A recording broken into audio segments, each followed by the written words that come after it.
अगर आप इस हेल्प को चुनाव की दृष्टि से देखें तो गलत होगा। अगर सरकार आपकी है तो विकास आपको ही करना होगा। हर महिला को 300 रुपए देना शायद वही अगर विकास होगा। नमस्कार, मैं हूं प्रिंस शुक्ला और स्वागत है आपका क्राइम फ्रेंड न्यूज में। इस वक्त मैं जिस से मिलाने वाला हूं, जिनका इंटरव्यू लेने वाला हूं, वो अपने आप में जाने माने हस्ती हैं। यानी ये डॉक्टर भी हैं और समाज सेवा का तात्पर्य रहते हुए हरदम एक्टिव रहकर समाज सेवा में भी लगे रहते हैं और समाज के बारे में ज़्यादा सोचते हैं। डॉक्टर तो डॉक्टर और ग्राउंड जीरो पे भी उतरकर समाज के बारे में जानने की कोशिश करते हैं और जानते हैं कि समाज में गरीब लोग और अमीर लोग में क्या भेदभाव है और कैसे रह रहे हैं। तो मैं दो पहलू से इनसे इंटरव्यू लूंगा। पहले तो सबसे खुशी की बात तो यह है कि डॉक्टर के साथ साथ एक समाज सेवी भी है और विधायक भी रह चुके और उनके अभी भी इतना जज्बा है कि विधायक के प्रत्याशी हैं और लड़ने के लिए चुनाव हरदम तैयार रहते हैं। तो मैं आपसे मिलाऊंगा डॉक्टर एस एल के गुप्ता से। तो सर, आप सबसे पहले आपका बहुत बहुत धन्यवाद मेरे चैनल पे आने के लिए। और सबसे पहले तो खुशी की बात यह है कि सर, आप तो पहले एक डॉक्टर हैं और दूसरा समाज सेवा भी है। डॉक्टर रहते हुए भी दोनों तरह से समाज के सेवा के लिए ही आप तत्पर रहते हैं। तो सर, जिस प्रकार से चुनाव पे सबसे पहले बात करते हैं तो चुनावी मुद्दे देखिए कि अभी दिल्ली की बात करें तो अरविंद केजरीवाल घर घर जाकर अरविंद केजरीवाल के जितने भी नेता हैं वो समाज के बीच जाकर बड़े बड़े वादे करते हैं। पहले जब से उनकी सरकार था तब से उनको ये सारे तमाम वादे करने में हिचकिचाते थे और सारे जो ये अभी जो 2100 रुपया और मंदिर मस्जिद को लेकर 1800 पुजारियों को देने का मुद्दा है और जो गरीब के मुद्दा उठाते हैं, तमाम इनके वादे सब ध्वस्त हो रहे थे, फेल होते नजर आ रहे थे। लेकिन जब अब चुनाव आ रहा है, चुनाव में ये मंदिर के पुजारियों को देने की बात करते हैं, सैलरी भत्ता देने की बात करते हैं, मस्जिद में जाकर गुरुद्वारे में जाकर ये तमाम वादे करते हैं।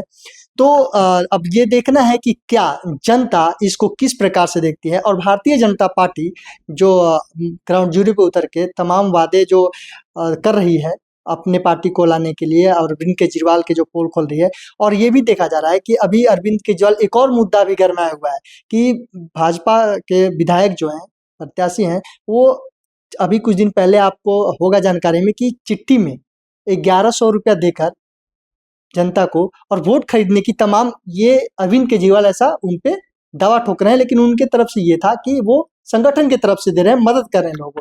इस पे आप क्या कहना चाहेंगे? एक एक चीज मैं आपसे बात करता हूं। सबसे पहले तो जो आरोप आपने भारतीय जनता पार्टी पे लगाया है, मैं उसका आंसर देता हूं। भारतवर्ष में और दिल्ली प्रदेश में अगर आप देखें तो कितनी सारी नॉन गवर्नमेंट ऑर्गेनाइजेशन, एनजीओज है। और एनजीओ का कार्य क्या होता है? समाज में लोगों की मदद करना। ये भी एक एनजीओ है जो समाज में मदद करती है। कुछ लोग कंबल देते हैं, कुछ लोग कंबल खरीदने के लिए पैसे देते हैं, कुछ लोग साड़ियां देते हैं, कुछ लोग साड़ियां खरीदने के लिए पैसे देते हैं, कुछ लोग इन्वेस्टिगेशन मेडिकल कैंप लगाते हैं, कुछ लोग कैंसर के मरीज को फाइनेंशियल हेल्प कर सकते हैं। अब अगर आप इस हेल्प को चुनाव की दृष्टि से देखें तो गलत होगा, क्योंकि ये मात्र चुनाव में ही नहीं है। यह संगठन, ये संस्था बहुत दिनों से कार्य कर रही है और करती आ रही है। तो आप इसको उससे मत जोड़िए। रही बात केजरीवाल जी की, आपने सुना होगा एक कहावत है, दीपक बुझने के पहले लव जो है ना उसकी फपक जाती है, फैल जाती है। यही हाल केजरीवाल की आम आदमी पार्टी का। अब वो अपने जाने वाली है और जाने के पहले फपक रही है, और ये झूठी बातें उसका प्रत्यक्ष प्रमाण है।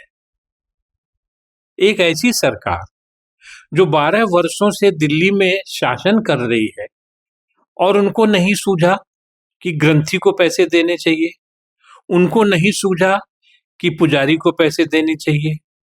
आपने उचित समझा मौलवी को पैसे देना, और मौलवी को पैसे देना ठीक है, हमें उसका ऑब्जेक्शन नहीं है, आपकी सरकार है, आप करें कुछ भी करें। पर आप देखें, लांछन है आपको कि आपने 7-8 महीने से उनकी सैलरी नहीं दी।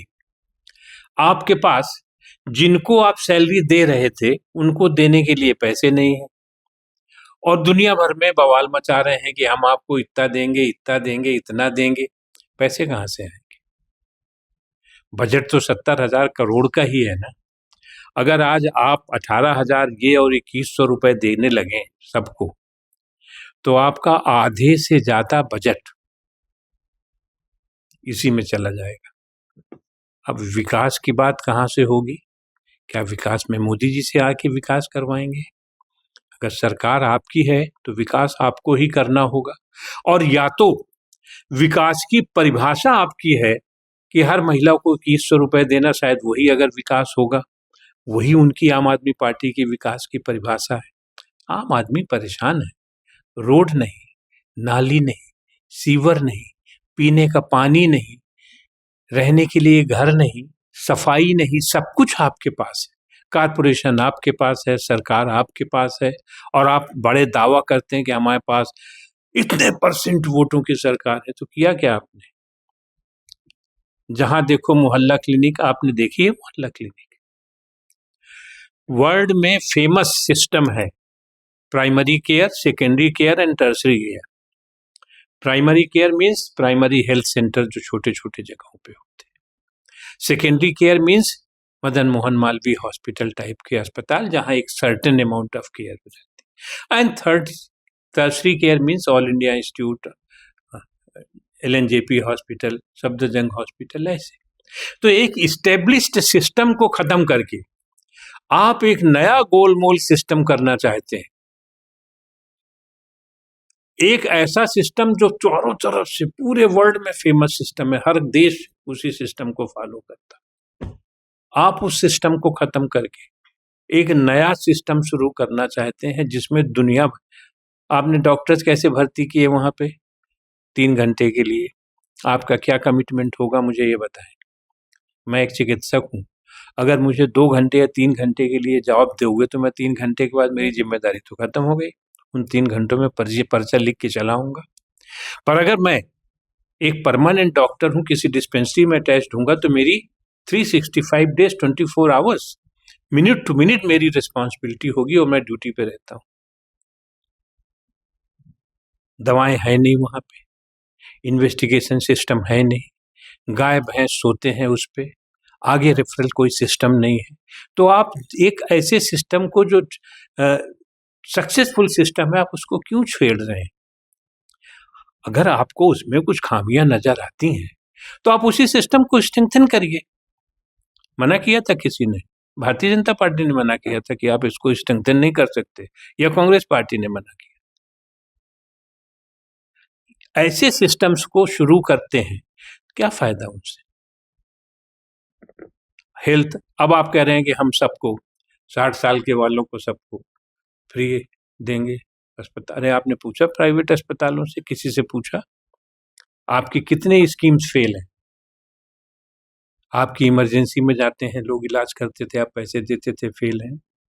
आपकी एक डाक स्कीम थी कि आप गवर्नमेंट हॉस्पिटल से प्राइवेट अस्पताल में पेशेंट भेज देंगे, फेल है। सालों सालों से उसका पैसा नहीं दिया गया अस्पतालों।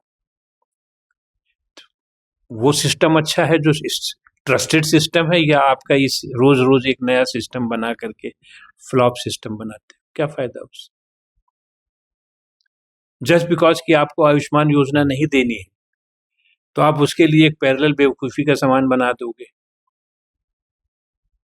अरे किसी ने मना थोड़ी किया है भाई, तुम्हें स्कीम तुम 60 वालों को 55 से पैदाइशी, तो बच्चों ने क्या बिगाड़ा है भाई तुम्हें?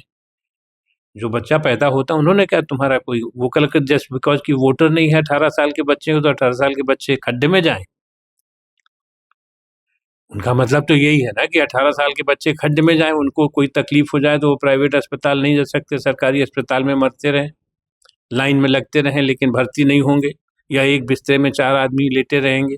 लेकिन 60 साल के अगर ऊपर हो गए तो भाई, अगर आपको स्वास्थ्य देखना है, आप सरकार में हो तो स्वास्थ्य हर एक का देखिए ना। किसने मना किया था भाई? प्रेग्नेंट लेडीज है, डिलीवरी का क्या किया आपने? कितने मैटरनिटी हॉस्पिटल आपने खोल दिए हैं? तो इज ऑल बुलशिट। हेल्थ के नाम पे वो कुछ नहीं कर रहे हैं जो रोज गाना गाते हैं। 5 स्कूल बना देने से दिल्ली की एजुकेशन व्यवस्था ठीक नहीं होने वाली। 500 स्कूलों में अगर 5 स्कूल बनाएंगे, वो भी 5 स्कूल जो बनाए हैं उसमें 40 स्कूल का पैसा लगा दिया आपने। मैं अगर अपना घर बनाऊंगा या आप अपना घर बनाओगे तो अपनी औकात से बनाओगे ना भाई। अगर आपके पास मान लीजिए एक उदाहरण के तौर पे 1 लाख रुपए हैं, तो अब 1 लाख रुपए को आप 20 लोगों को दे के 5-5 हजार भी ठीक कर सकते हैं, और एक जगह 1 लाख लगा के एक जगह ठीक कर सकते हैं। क्या प्रेफर करोगे? 20 ठीक हो? आप एक उदाहरण बना दिया आपने जिसकी रोज फोटो खींचते रहो और बाकी सब बैठे रहे फर्श में, गंदे बाथरूम में जाते रहे, बाथरूम भी न मिले तो बाहर ही करते रहे। क्या फायदा है इससे? दुख होता है। सर, जिस प्रकार से पहले देखा जाता था कि जब त्योहार आता था तो राजनीति गलियारे के भी जब त्योहार आता था तब यमुना को मुद्दा उठाया जाता था, यमुना नदी को लेकर इतने मुद्दे उठे। बीजेपी के बड़े बड़े प्रवक्ता वहां गए, अरविंद केजरीवाल के खिलाफ बोले, और अरविंद केजरीवाल का कहना है कि अब जब पर्व खत्म हो जाता है, छठ महापर्व था, लेकिन जब पर्व खत्म हो जाता है तो अब सारे प्रवक्ता बीजेपी का हो वो कहाँ चले जाते हैं, अब क्यों नहीं वहां पे जाकर ये मुद्दे उठा रहे हैं कि अब सफाई को लेकर, यमुना का झाग को लेकर यमुना नदी पे देखने तक नहीं जाते हैं। ये बीजेपी के प्रवक्ता हो गए। अब अरविंद केजरीवाल और उनके नेता का कहना यह है कि अब मुद्दे को भटकाए जा रहे हैं, आम आदमी पार्टी को हर तरीके से घेरा जा रहा है। जैसे आप यमुना मुद्दा उठा ले, या रोहिंग्या जो रह रहे हैं यहाँ पे बाहर से आए हुए, उनको देखिए कि अब दिन प्रतिदिन दिल्ली पुलिस जाकर आईडी चेक कर रही है। उस पर भी अरविंद केजरीवाल और उनके बड़े बड़े नेता सब ये वादे कर रहे हैं और सवाल पूछ रहे हैं बीजेपी भारतीय जनता पार्टी से कि अब ये सारे दावे यमुना नदी को लेकर कहाँ चलेंगे, अब ये भटक कर रोहिंग्यों पे क्यों चलेंगे। दीपावली की बधाई होली में दोगे आप? मैं आपसे प्रश्न पूछता हूँ। नहीं नहीं। नहीं देंगे? तो जब छठ पूजा होगी, जब आप छठ घाट जाएंगे तो एक मुद्दा लेंगे। वहां से बाहर निकलते सड़क में सीवर बह रहा है, तो आप क्या करोगे? सीवर का मुद्दा लोगे या यमुना का मुद्दा जो एक बार बात कर चुके हो? अगर मुद्दों की कमी हो और सिर्फ एक मुद्दा हो दिल्ली में यमुना गंदी होने का। नहीं सर, पर ये भी तो देखा जा रहा है कि लेट मी कंप्लीट। अगर सिर्फ एक मुद्दा हो कि यमुना गंदी हो गई है और बाहर आते हर चीज बिल्कुल सब साफ सुथरी है, कोई इसी तरह की कोई तकलीफ नहीं है, तो शायद हो सकता है भारतीय जनता पार्टी या कोई भी समाज सेवी संस्था सिर्फ और सिर्फ यमुना की बात करेगा। लेकिन यमुना से बाहर आते ही इतने मुद्दे हैं, चाहे वो बीमारी का मुद्दा हो, चाहे वो मलेरिया का मुद्दा हो, चाहे वो डेंगू फीवर का मुद्दा हो, चाहे वो टाइफाइड फीवर का मुद्दा हो, चाहे वो अस्पताल में भर्ती में बेड न मिलने का मुद्दा हो, चाहे वो सड़क पे सीवर बहने का मुद्दा हो, नाली न हो, पानी न हो, तो जो मुद्दे हैं, तो इतने सारे मुद्दे हैं, तो जिन मुद्दों, गर्मी आती है, अब दिसंबर के महीने में तो पानी के बारे में ज्यादा बात नहीं होती, लेकिन मई जून जुलाई में तो सिर्फ पानी की बात होती है, क्योंकि ये पानी उस समय एक ज्वलंत मुद्दा है। उस समय यमुना की बात कम होती है। लेकिन अगर कहीं यमुना की उदाहरण आता है कि कोई वजह से यमुना का नाम आता है, तो ऐसा नहीं है कि यमुना का मुद्दा नहीं लिया जाता, पर महत्वपूर्ण मुद्दे उस समय के, जैसे मैंने आपसे कहा कि कभी भी दीपावली या नववर्ष की शुभकामना होली में तो नहीं दोगे ना, नववर्ष में ही दोगे। तो इसीलिए जैसे जैसे मुद्दे बाहर आते हैं, जो जो मुद्दे होते हैं, भाई देखिए हमारा काम क्या है, आप सरकार हैं, आपका काम सरकार चलाना है, और आपकी नाकामियों को आम पब्लिक में ले जाना हमारा काम। जो जो आम पब्लिक की परेशानियां हैं उनको उजागर करना हमारा काम है, वो चाहे यमुना का हो, चाहे सीवर का हो, चाहे पानी का हो, चाहे सफाई का हो, हर मुद्दा हम लेते हैं। यमुना भी हमारे लिए एक मुद्दा है, सफाई भी हमारे लिए एक मुद्दा है। अब रही बात पुलिस की, भाई एक बात बताइए, पार्टी ने ये तो कभी नहीं कहा आपसे कि आप 2100 रुपए मत दो, लेकिन 2100 रुपए लेकर के घर घर जाकर के उनका लिखा पढ़ी करो, जो गलत है, because then you are making fool of public. तो आम पब्लिक को बेवकूफ बनाना गलत होगा कि नहीं होगा? आप आम पब्लिक को बेवकूफ नहीं बना सकते, पर आम पब्लिक को वादा कर सकते हैं। वादा करिए, किसने मना किया? आप तो 2100 के कह रहे हैं, हम तो 5100 का वादा करिए, किसने मना किया? आपकी सरकार अगर आती है तो आप 5100 दीजिए, हम तो नहीं मना करते। लेकिन जो आपका तरीका है, वो तरीका कानूनन सही नहीं है, और इस तरह उस तरीके को बंद करना हमारा कार्य है। सर, आपको क्या लगता है कि इस बार दिल्ली में आम आदमी पार्टी को कैसे साइड किया जाए, कैसे हराया जाए? क्या इसमें भाजपा सरकार सफल हो पाएगी? देखिए, कुछ चीजें ऐसी होती हैं जिसपे सरकाया जाता है, यहाँ ये खुद ही सरक गई है। उनके पास कुछ नहीं है देने के लिए। आज हर एक मुद्दा, जिस मुद्दे पे ईमानदारी का मुद्दा, जिस मुद्दे पे ये सरकार बनी थी, भाई कितने ईमानदार हैं आप, आम जनता को पता चल गया। आप सफाई कर नहीं सकते लेकिन शराब पिला सकते हैं। आप शराब में इतने 100 करोड़ का बेईमानी कर सकते हैं। कानून है, देश का कानून है। बेईमानी अगर आप उस पे छूट के आ गए हैं बेल पे, इसका मतलब ये नहीं है कि आप बेईमान नहीं है। आपका कोर्ट में केस चल रहा है, आप बेल पे आउट हैं। देश का ही कानून है कि आपको इंडेफिनेटली जेल पे नहीं डाला जा सकता, और इसलिए उस कानून के तहत आप बाहर हो गए। लेकिन देश के ही कानून के तहत आज भी आप पे, जब तक आप बरी नहीं हो जाते हैं, तब तक आपने उतने 100 करोड़ रुपए का शराब में घोटाला किया। एक ईमानदार सरकार होने के नाते इतना बड़ा घोटाला, इसी मुद्दे पे तो आप आए थे ना, तो आपका मुद्दा वैसे ही सरक गया। ईमानदार आदमी बेईमान हो गया, खत्म हो गई बात। सरकार गई आपकी, भारतीय जनता पार्टी की सरकार आएगी। आपको क्या लगता है कि इस बार जनता का मूड किस तरफ है? जनता का मूड उलट देने का है। इस बार 62 सीटें भारतीय जनता पार्टी की, और बाकी बची हुई सीटें आम आदमी पार्टी और कांग्रेस पार्टी। जैसे आपने देखा कि तमाम ऐसे मुद्दे उठाए, और ये इनको भी लगता है कि अब आम आदमी पार्टी का जाने का समय आ गया है, और भारतीय जनता पार्टी फिर एक बार दिल्ली की सत्ता में राजगद्दी पे बैठेगी। तमाम ऐसे मुद्दे मैं आपके साथ लेकर आता रहूंगा। तब तक बने रहे। मैं संजय सक्सेना के साथ Prince Sanjay Shukla, crime free India news से। जय हिंद, जय भारत। अगर आप इस हेल्प को चुनाव की दृष्टि से देखें तो गलत होगा। अगर सरकार आपकी है तो विकास आपको ही करना होगा। हर महिला को 2100 रुपए देना, शायद वही अगर विकास होगा।